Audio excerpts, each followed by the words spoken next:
Di sudut-sudut paling gelap Nusantara, tersembunyi sebuah wujud yang menantang akal sehat, sebuah entitas yang membisikkan kengerian dari zaman kuno. Namanya Jenglot, sebuah misteri berbalut mitos yang hingga kini masih menjadi perdebatan. Apakah ia makhluk hidup, artefak mistis, atau sekadar ilusi yang dipercaya begitu rupa? Secara fisik, Jenglot digambarkan sebagai humanoid kerdil, berukuran sekitar 10 hingga 17 cm, dengan kulit gelap, gigi taring yang runcing, serta rambut dan kuku yang panjang menjuntai. Konon, ia adalah mayat manusia yang bangkit kembali karena ilmu hitam, atau makhluk halus yang menjelma. Legenda menyebutkan, ia hanya akan hidup jika diberi sasajen darah, menjadikannya entitas parasit yang haus energi. Untuk memahami Jenglot, kita harus menyelami jauh ke dalam akar kebudayaan Nusantara yang kaya akan animisme dan kepercayaan terhadap roh leluhur. Sejak zaman prasejarah, masyarakat telah memuja arca atau patung yang diyakini dihuni roh. Konsep hidupnya benda mati melalui ritual bukanlah hal asing. Jenglot mungkin merupakan evolusi dari kepercayaan ini. Sebuah manifestasi dari ketakutan akan kekuatan gaib dan obsesi terhadap keabadian yang menyimpang.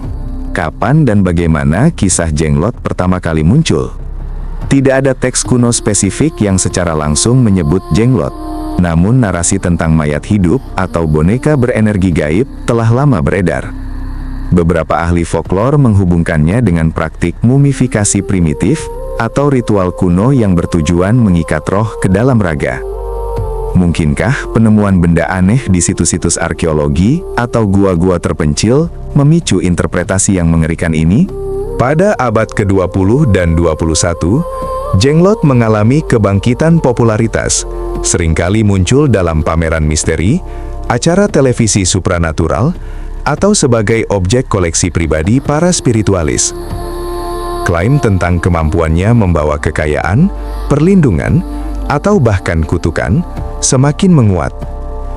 Namun, seiring dengan popularitasnya, muncul pula pertanyaan besar. Apakah Jenglot sungguh-sungguh makhluk gaib, atau sekadar tipuan yang memanfaatkan ketakutan dan kepercayaan masyarakat? Ilmu pengetahuan pun tak tinggal diam. Beberapa spesimen Jenglot telah menjalani pemeriksaan forensik. Hasilnya seringkali mengejutkan.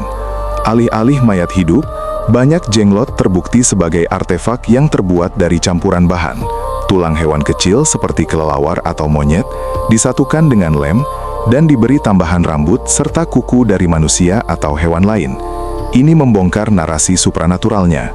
Fenomena Jenglot juga membuka tabir tentang keahlian para pembuat artefak palsu. Dengan pengetahuan anatomi hewan dan kemampuan manipulasi material, mereka mampu menciptakan replika yang sangat meyakinkan.